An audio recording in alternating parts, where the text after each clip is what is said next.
DNA और RNA में नाइट्रोजनी क्षारक है, उनकी ट्रिक बताने जा रहा हूँ।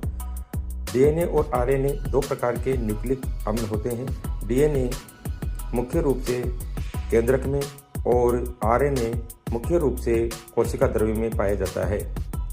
डीएनए के अंदर जैसा कि पिरिमिडिन और प्यूरिन, इसी प्रकार से आरएनए में भी प्यूरिन और पिरिमिडिन दो प्रकार के नाइट्रोजनी क्षारक होते हैं।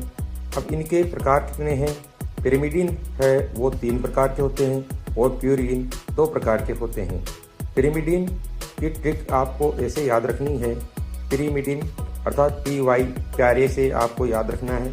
प्यारे के बच्चों की TC कट गई अर्थात PYRE प्यारे, उसकी T का मतलब थायमिन और C का मतलब साइटोसिन।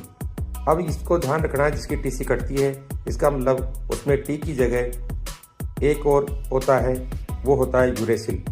अब हमें ये ध्यान रखना है आरएनए है उसमें आपको पिरिमिडिन क्षारकों में जो T और C न लिख करके वहाँ पर यूरेसिल और साइटोसिन लिखना है अर्थात U और C होता है। डीएनए में TC होता है और आरएनए में UC होता है। इसी प्रकार से प्यूरिन है, उसको आपको याद ये रखना है। प्यूरिन में A और G होता है, AG, तो ये AG करते हैं इसलिए शांत है, इनकी TC नहीं कटी। लेकिन पिरिमिडिन है वो उत्सर्गता करता था इसलिए उसकी TC कट गई। तो इस तरह से आप याद रखना। इसी तरह से भी आप ट्रिक के रूप में याद कर सकते हो कि पिरिमिडिन है वो लंबा शब्द है और प्यूरिन छोटा शब्द है। तो पिरिमिडिन 3 प्रकार के होते हैं और प्यूरिन 2 प्रकार के होते हैं। तो इस जानकारी को शेयर करें। धन्यवाद।